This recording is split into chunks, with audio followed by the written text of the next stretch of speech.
One of the greatest debates that occurred in American history was the debate about ratifying the Constitution.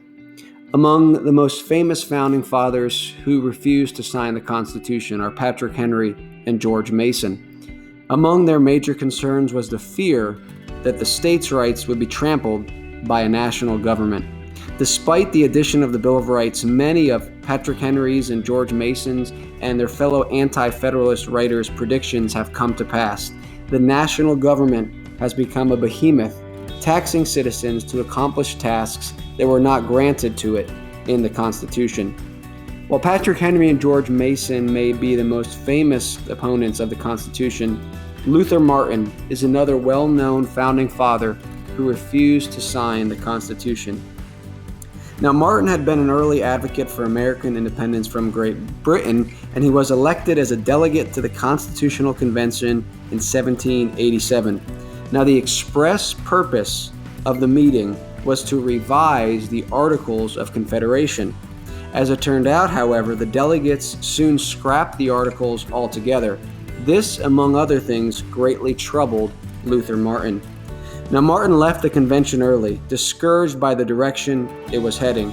States' rights, he believed, would be diminished with the establishment of a large, monolithic national government. And Luther Martin wasn't alone. The concern about the proposed Constitution developed into a national newspaper debate between the Federalists, those who favored the Constitution, and the Anti-Federalists, those who had serious concerns with the Constitution. Another one of Martin's concerns with the Constitution is not often discussed. Luther Martin did not like that the Constitution provided that no religious test shall be required of a statesman. In Article 6 of the U.S. Constitution, we read that no religious test shall ever be required as a qualification to any office or public trust under the United States.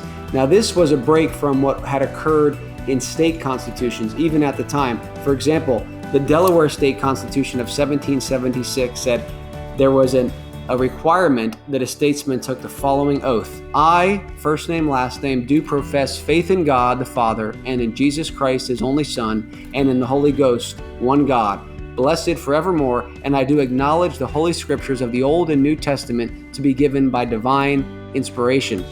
The North Carolina Constitution read that no person who shall deny the being of God or the truth of the Protestant religion or the divine authority either of the Old or New Testaments, or who shall hold religious principles incompatible with the freedom and safety of the state shall be capable of holding any office or place of trust or profit in the civil department within this state. And the Constitution of Maryland had a similar oath as Delaware, saying, I, first name, last name, do swear that I do not hold myself bound in allegiance to the King of Great Britain, and that I will be faithful and bear true allegiance to the state of Maryland, and shall also subscribe a declaration of his belief in the Christian religion.